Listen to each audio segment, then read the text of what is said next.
Hey there, XFL fans. This is Riley Bradshaw from XFL Chalk Talk. We're here at Washington, D.C. in Arlington for the D.C. Defenders Chalk Talk event. I love the name, by the way. That's great. I'm honored to be here with Commissioner Oliver Luck of the XFL. So, Commissioner Luck, you're in St. Louis. You're in Tampa. You're here tonight. I believe you're leaving for Dallas either tonight or tomorrow morning. You're a busy man. Well, I'm so full of energy right now because we finally have our players in market, our entire coaching staff in market. Guys are throwing balls, catching, running, kicking, doing all the things that football players. And it's the culmination of about a year and a half of planning and just to get to this moment. So I'm getting around to each of our markets, spending time with the players, talking to the teams, talking to the coaches, making sure the practice facilities are what they're supposed to be, and just doing a little bit of troubleshooting. But it's a lot of fun because even today, DC Defenders, guys coming up. Thank you, Mr. Luck. We're so honored to be part of this league, to be in this sort of historical inaugural season. It's just a good vibe, and you can tell I'm very pumped about it. It leads me into my next question, because you've been saying for months how excited you are for this part of the process. Obviously, starting a new football league, there's so much work, so many steps. Logistics that have to take place before we get to this point.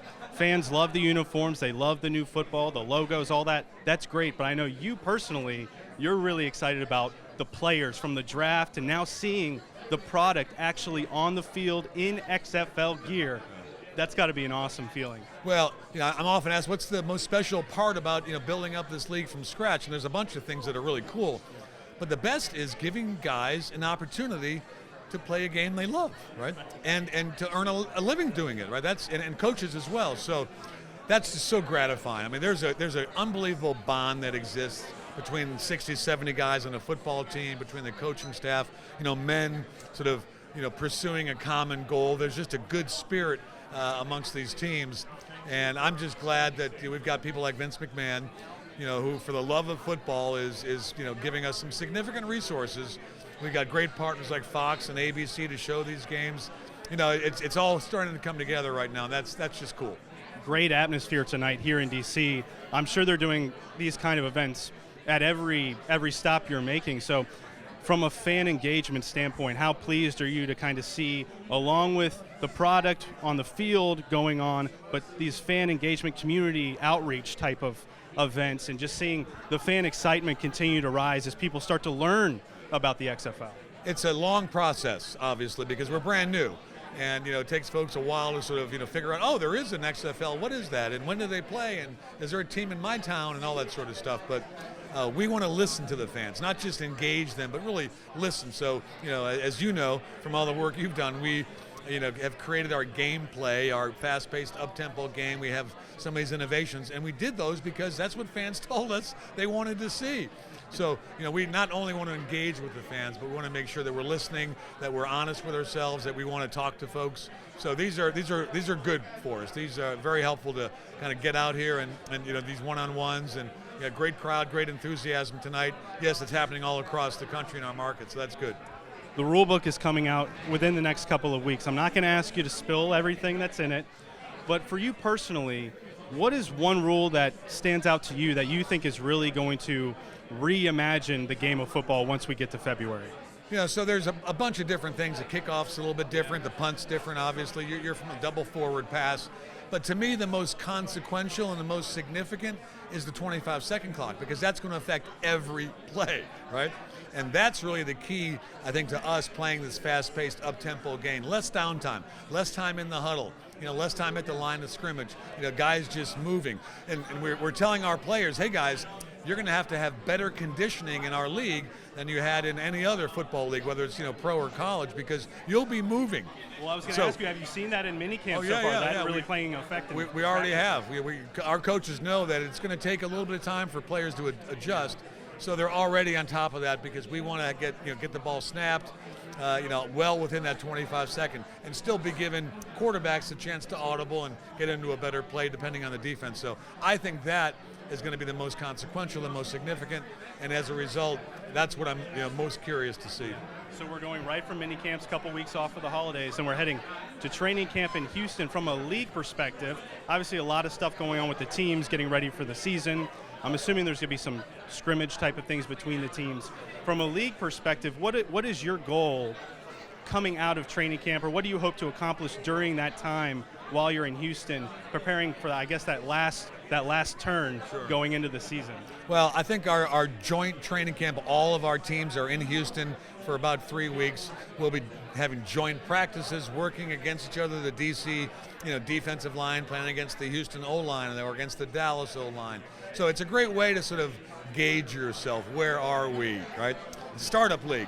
And it very well could be that there's a team that has a glaring weakness, and we can then work with that coaching staff to try to address that weakness. We want to go into the season, into week 1, with as much parity as possible. Ideally, every game is decided in the last minute or two because they're close and the teams are evenly matched.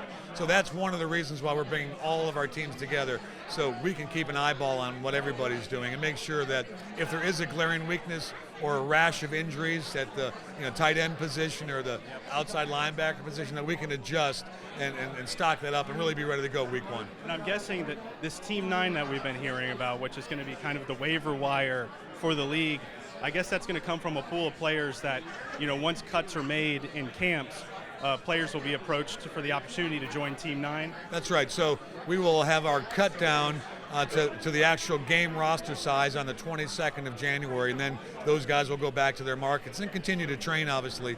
And the guys that are cut, we'll send them home, let them take a shower, relax a little bit, and then we'll invite probably about 40 of those guys back to Dallas to be our Team 9. All positions represented, including having a couple of quarterbacks there, a couple of kickers, a couple of punters, all the field positions. So, we'll be working on putting that all together. That's really you could call it a ready team, so that if Jim Zorn up in Seattle loses a tight end, boom, he can go right to Team Dallas, to the ready team, and pull that tight end out. He's going to be in shape. He's going to have been working out. He can slip right into that system. We think that's going to help us, again, play good football as we get into weeks 6, 7, 8, 9, 10. These uniforms, wow, some great feedback. All 8 teams. So what is your overall perspective on just the fan feedback from the uniform reveal? Obviously, that's what everyone's been talking about the last couple of weeks. Ooh, uniforms, very exciting. Well, I think the whole identity reveal was good, right? Starting with the football and the logos and the colors and, obviously the uniforms and the helmets. I mean, beauty is in the eye of the beholder. I would say that the vast majority of people that I've talked to or whatever social media I've read, people seem to like it. They seem to like it. I think the colors are great. I think they pop out at you. I love the logos. I think it's a great blend between, sort of the classic traditional look, which I like, but also some of the new stuff. And I think I think it's very good. I think that when we kick off February 8th, opening game here in D.C., it's just going to look really good, not just live, but on your TV screen as well. Last question here with XFL Commissioner Oliver Luck. Oliver, so things are just coming out very rapidly. The season's approaching. It's going to be here before we know it. My question to you is, have you had any time, maybe it's on all these plane flights that you've been on, but have you had any time to really just, I guess, step back and just look at how the amazing work that's gone in to this point from yourself and the rest of the staff at the XFL? Not really, to be honest with you. I figured you'd say that. Well, in the sense that I'm blessed with great staff, and I'm blessed with a great president, Jeffrey Pollack, who's really taken a lot of the fan engagement work, and built up his staff. And when I'm sitting on these planes, like I will be tonight, going to Dallas, I'm usually thinking, is there anything that we've overlooked? Is there something that we've missed? And I just kind of run through my mind. I ask my staff all the time, are we missing something? Have we not emphasized something enough? Have we overlooked something? That's, sort of what I'm thinking about, not so much, we've accomplished so much. And we have, and I'm glad for that. But there's still a lot to do, right? And we're not gonna sleep until it's done. So that's how I'll be spending the next 3 hours on my way to Dallas, is what have we not thought about?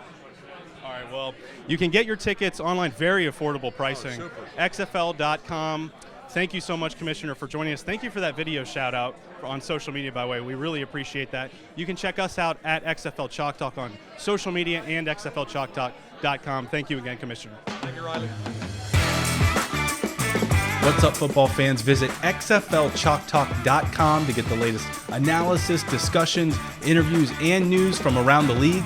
You can also sign up for our email list so you can receive notifications on when content is posted focused on your favorite XFL team.